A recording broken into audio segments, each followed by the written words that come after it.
What is the significance of the Justice Department issuing subpoenas to Nvidia, but also their peers in industry? Yeah, thanks for having me today. So the procedure here is that the DOJ is getting more serious about their investigation.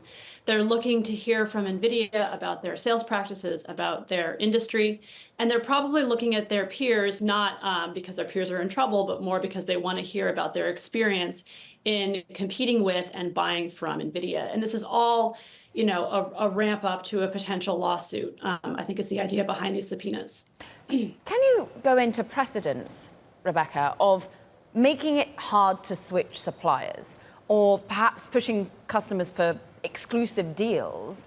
Is that just part of the course of doing business if you've got someone wanting to remain with you vertically, or is that ever deemed anti-competitive? It can be deemed anti-competitive. Excuse me. This is not that different from some of the accusations in the Microsoft case, which is one of the biggest antitrust cases of the last 20 years, 25 years. Some of the ideas behind this, the theory of this case, which of course we don't really know what the theory of this case is, but some of the ideas behind this, the complaints so far have been similar to those from Microsoft. Exclusive dealing was the problem in the Google case that Google just lost. So these things can be anti-competitive. The question is, are they undertaken by a monopolist? So plenty of things that you do that are perfectly fine if you're not a monopolist become unlawful if you're a monopolist. And then the other question is, are they instead providing some value to their consumers? Is there some pro-competitive reason to provide your goods in this way? Rebecca, I wondered if I might ask you a somewhat, academic question or indeed a policy question, that Nvidia would tell you they are America's darling. They're an American company. They follow American laws, and they are putting America first in terms of their leadership of an industry. Why would the Justice Department go after them in that respect?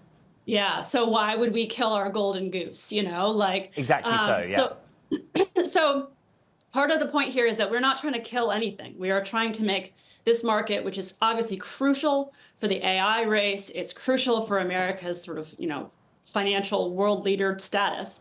We're trying to make it competitive because competitive markets work best. And there's precedent even just a couple of years ago for the agencies going after Nvidia for doing something they perceived as anti-competitive, and they stopped it. This was an acquisition from 2022.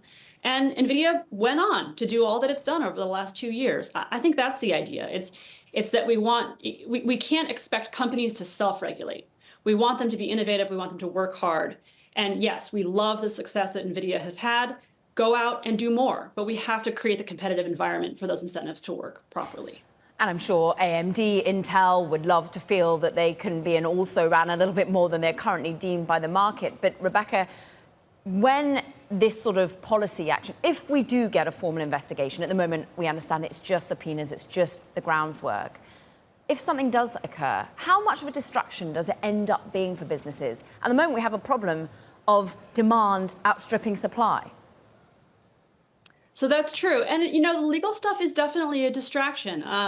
It's something that Meta and Google have been used to for much longer. They have larger infrastructure, larger sets of lawyers than NVIDIA does. So, there's a cost to this, and there's the uncertainty, and there's what happened to the market. This regulation, this sort of enforcement is not totally costless. At the same time, it's really the payoff, I think, is really significant. And I think there not being enough chips out there is part of the problem. So what we want is a competitive market because that maximizes output. That creates the most chips for the most people. And so that is actually what's at stake here. NVIDIA is going to say, no, if you come after us, that means even fewer chips for the market. But I don't think it's a zero-sum game in that way.